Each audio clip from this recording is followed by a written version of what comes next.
I'm Sergeant Weber. I'm a United States Marine Corps recruiter. What does being a Marine mean to you? It means a lot to me. I mean, it's more than just a job to me. It's who I am. I mean, when I put this uniform on, it doesn't really change my personality. It doesn't really change my character. You know, the the Marine Corps is rooted a lot deeper than that. It's rooted in our values, the way that we conduct ourselves. It's more of a lifestyle than it really is a job. How and when did you decide to be a Marine? How and when? I guess when. I kind of always knew that I wanted to join the military. I just wasn't really sure how or what exactly I wanted to do, which branch I wanted to go. I think I was a junior in high school, right in between my junior and senior summer. That's kind of when I really started to kind of buckle down and decide what I wanted to do. I guess I got in contact. One of my friends was joining. I decided it was probably time to start sitting down with recruiters and see what I wanted to do.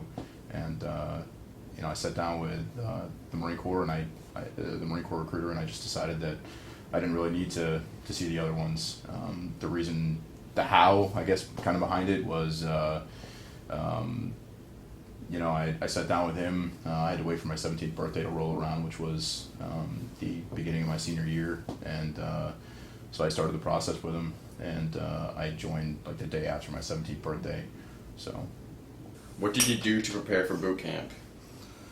I guess for physically to prepare for boot camp, I was an athlete anyway in high school, so I was already in fairly decent shape. Had some pretty good endurance and stuff. I was pretty small though, so I was more of like a runner.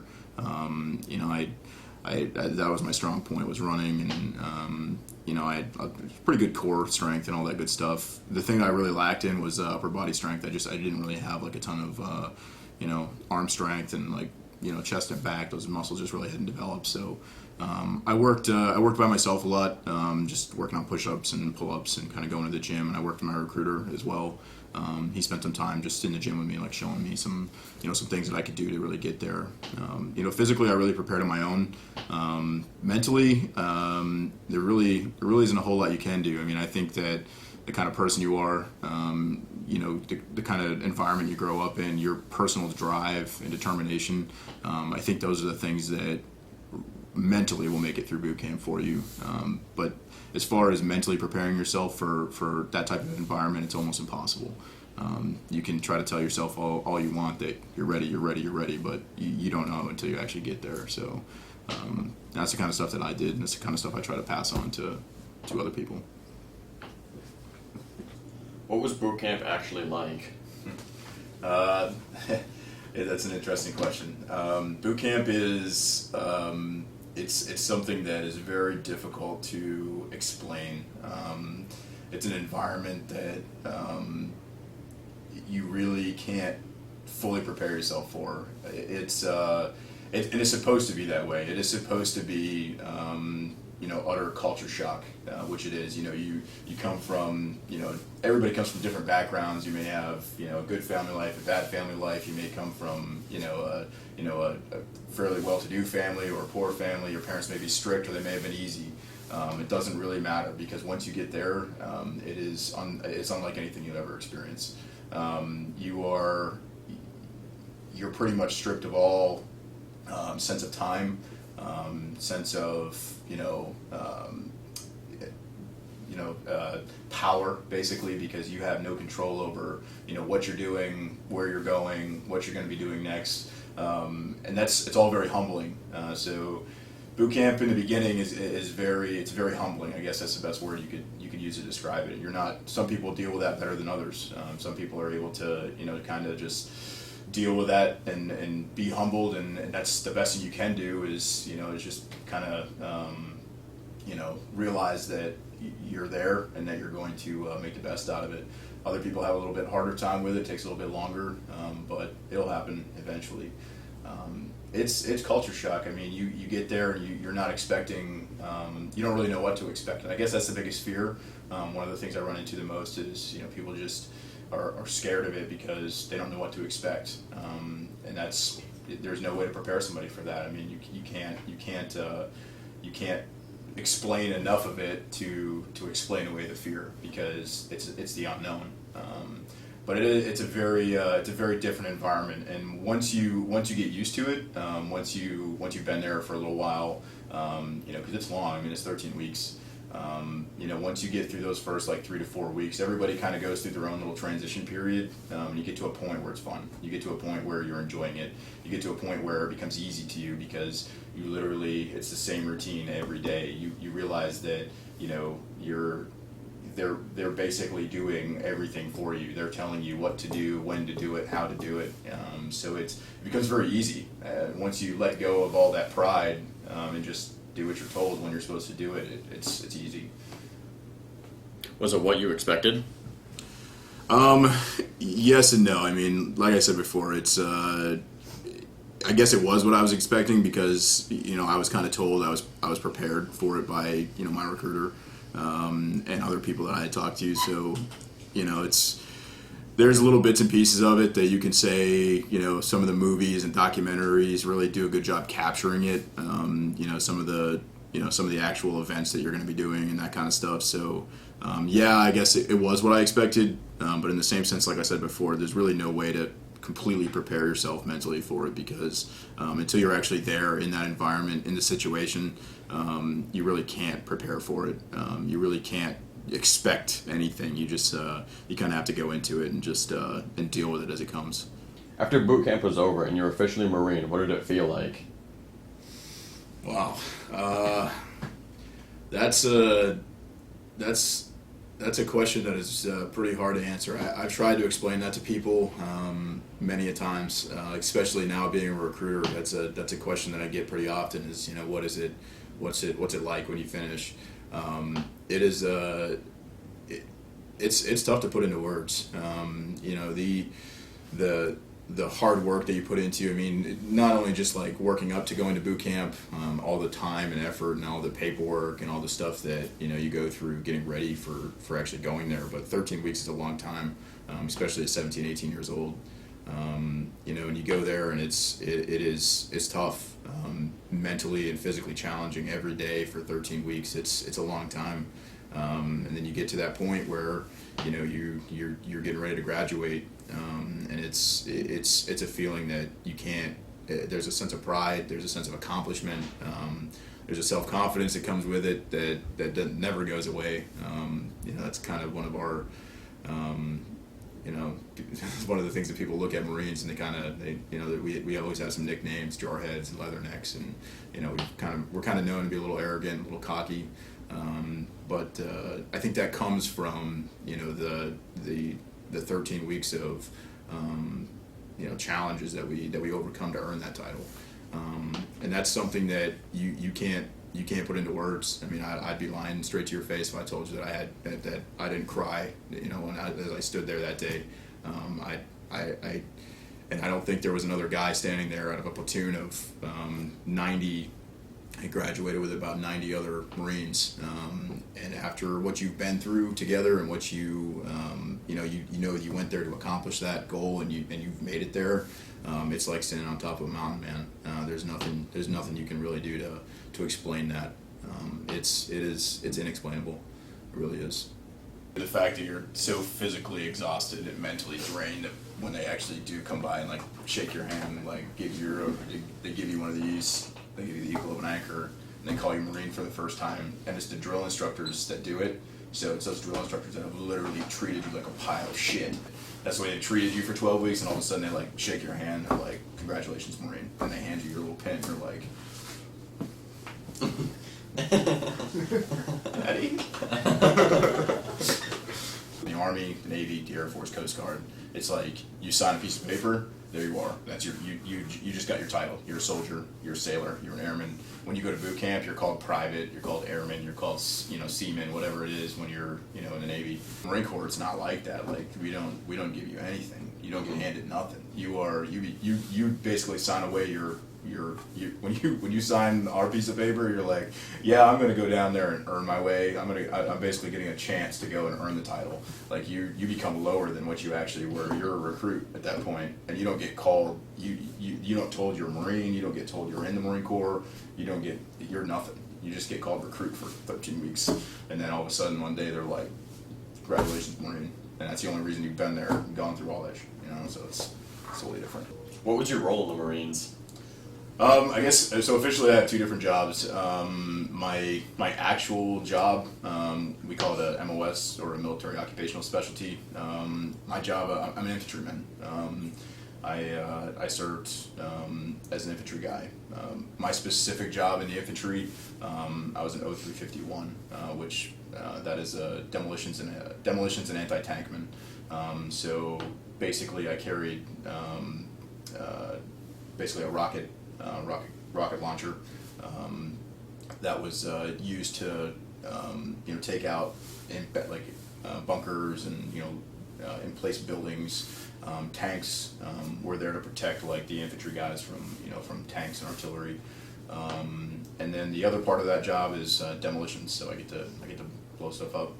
Got to learn how to actually put together explosives, which is it's a very interesting, somewhat dangerous field. It's a lot safer than a lot of people may think it is, but it's definitely interesting. It was a lot of fun too. So that was that was my job as far as when I first joined the Marine Corps as an infantry guy. And now I have a second job, which is 8411, which is a canvassing recruiter, and that's actually that's a job that takes a lot of hard work to get to too. So yeah, that's kind of what I do altogether. Why did you leave your civilian job and go back to the Corps when you were done with your deployments? Well, I did 8 years, actually a little bit over 8 years, because I had to extend my contract by about 7 months to do my last deployment. So I knew that my time was coming up, but I really wanted to do the deployment to Afghanistan.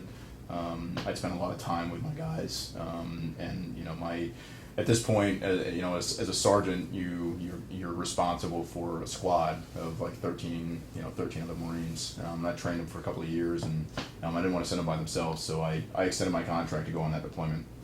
And when I got back, I decided that I kind of wanted to go try out the civilian world for a little while and just see. I'd been in the Marine Corps since I was 17, so I kind of wanted to just get out and spread my wings a little bit and explore.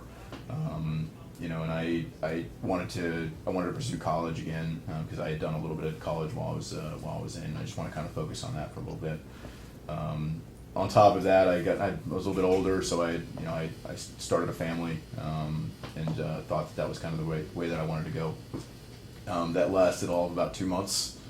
I was out for about 2 months, and it's not that I dislike the civilian world, but I kind of walked into a corporate job, and it's very, very different from the Marine Corps. It's very different. I don't want to say it was hard to adjust, because I could and I did. I just hated it. I was just miserable. There's things that do transfer over to from the military over to the civilian life. Work ethic, drive, responsibilities, leadership and management. All that kind of stuff. All that stuff transfers very well to the civilian world. One of the things that did not was physical fitness. The civilian world doesn't care about that. Mm-hmm. They didn't care whether I got my gym time in the morning. They didn't really hold me to an appearance standard, and I didn't see my coworkers being held to an appearance standard. And those little things like that just kind of drove me nuts. Seeing people just kind of show up with their shirts all gross and untucked, and that kind of stuff, just it crawls underneath your skin, because you're so used to as a Marine, and especially as a sergeant of Marines, I see something like that with one of my Marines, and I'm going to go fix it. I'm going to go and I'm going to speak to that Marine, and hey, you need to go fix yourself. And you can't do that in the civilian world. It's not it's just not acceptable. So I was fairly successful out there. I did pretty well on the civilian side. I just hated it.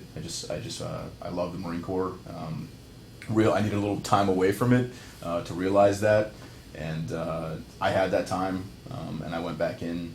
Luckily, I had some doors open to go back into the Marine Corps, and one of them was recruiting. One of them was, and I'm glad that I did, because now, especially the kind of the way that I went back in, I really get to add to the institution. I really get to kind of help build the next generation of Marines. I get to go out there and find that, the next generation, and kind of help them, help the Corps improve, get better quality, and grow.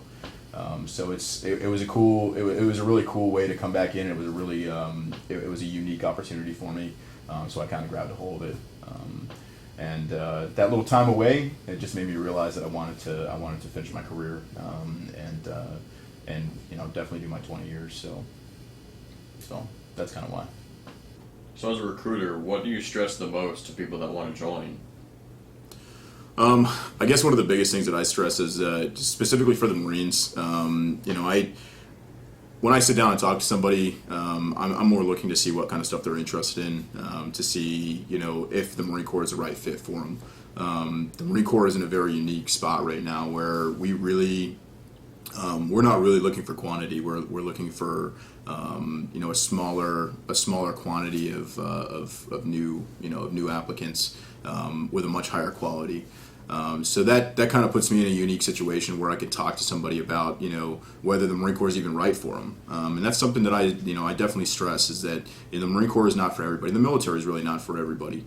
But the Marine Corps specifically, we're a little bit different institution. And I say this all the time to people that I talk to, is that I don't sit here and say that the Marine Corps is better. I just say that we're a little bit different, and that's because we are. It takes a little bit more. I guess the biggest thing that I stress is not so much the physical ability. The biggest thing I stress is the drive. The heart. That's what it takes to be a Marine. You can be as physically prepared as you possibly can. I mean, you could be a Division I athlete, but if you don't have the heart to want to do it, then you won't make it. And I guess that's the biggest thing, is when I sit down and talk to somebody and they tell me they think they want to be a Marine, I ask them a lot of tough questions to find out why, because that's what's actually important to me, is why do you want to be a Marine? What is it that is driving you to do it? Because at some point in those 13 weeks, when you're on your journey to claim that title, you're going to be asking yourself that same question, and are you going to have the right answers to keep going? So I guess that's the biggest thing I stress, is that it takes heart. It really takes a lot of heart. What's one thing you learned from the Marines that you apply in your everyday life? Well, I would say everything that I've kind of learned about the Marine Corps kind of applies in my everyday life, because the Marine Corps, I truly believe, has really made me who I am. I obviously, like my parents and my family and all that stuff, kind of that kind of prepared me for for life. As a teenager, like, they definitely influenced my life as well. But I think the Marine Corps, it kind of resets that. It's kind of, you almost kind of start over, and then you build on the values that Marines have. So I guess in my everyday life, I mean, the Marine Corps is is a big part of it, and not just because I'm an active duty Marine. I put this uniform on every day. It's more so the values and the things that that are kind of deeper in me. We have something called core values: honor, courage, and commitment are the Marine Corps core values. And I guess I really try to live by those every day. I try to, the things that I do and the decisions that I make, the interactions that I have with other people, I try to keep those core values in mind. Honor, courage, and commitment. I mean, is this the honorable thing to do? Is it, even though it's not, even though it's not the easy road, I still need to have the courage to do this. Whether it's physical courage or actual, just mental courage, being able to, do something, stand up when nobody else will. And then the commitment of doing this job every day and sticking with, you said you were going to do something, so you're going to do it. I wish I could give you a less, a less, like, kind of stereotyped answer, but it really is. It's true. I mean, it's something that is instilled in us very early in boot camp, and it's something that kind of sticks with us every day. And I'd say that's the biggest thing that I got from them. I got a lot of other nice things. I got uniforms, and I got some medals and ribbons and all that stuff. But I guess the biggest thing I got from the Marine Corps was those values that I share with 201 other thousand Marines. So we know that the Marine Corps is all about structure and discipline, but what kinds of stuff do you guys do for like pleasure in your downtime?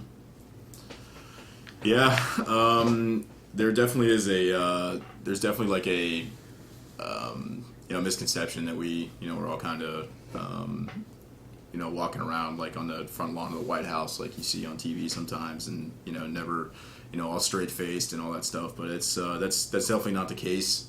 There's definitely a time for us to be disciplined and stern, and there's definitely a time for us to unwind.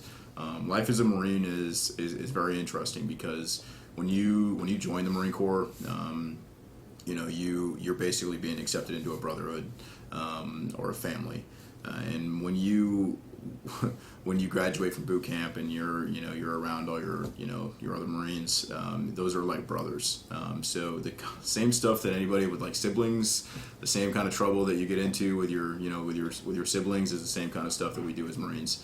And there really is a lot of off time, and people don't realize that. You see in the movies sometimes, and you think that we all live in a big room with like beds in a row, and like we get up at 6 o'clock every morning, and to a trumpet. It's not like that. It's a fairly normal job for a lot of Marines. They may work at an office or work at a shop, or they may work at out in a building somewhere. But when they get off at 4:30 in the afternoon, they go about their normal lives. I mean, there's some guys who are big video game players. There's guys who like to go work on their cars. There's guys who who like to go out and do hiking and rock climbing, that kind of stuff. And that's what we do. I mean, I've been able to experience a ton of different activities that I never would have if I'd stayed here. I mean, I've been surfing out in California, Southern California. I've done. I used to love to go out to the beach out there. The beaches that's kind of what I did. I was kind of a beach bum. We go out and just grab a football and some frisbees, and we'd go out and just hang out on the beach for an entire Saturday. So I kind of got suckered into trying surfing. I did that, wakeboarding, what do they call that with the parachute and the boat. Parasailing? Parasailing, yeah. I've been parasailing. So I've done a bunch of that kind of stuff. Rock climbing. I've been to the Sierra Nevadas. The Marine Corps actually has a mountain warfare school in the Sierra Nevadas. We get some off time. We were up there, so I got to go up there and do some photography and just kind of do some hiking, which is a pretty beautiful area. We do a lot of different stuff, man. And honestly, like it's hard to pick out just ones and twosies because we constantly in the afternoons we just go and find something to do. Like I said, it could be as simple as just hanging out at one of your friends' house, doing normal guy stuff, or you could be watching football on a Sunday with everybody. It's just like a big family. So it's fairly normal.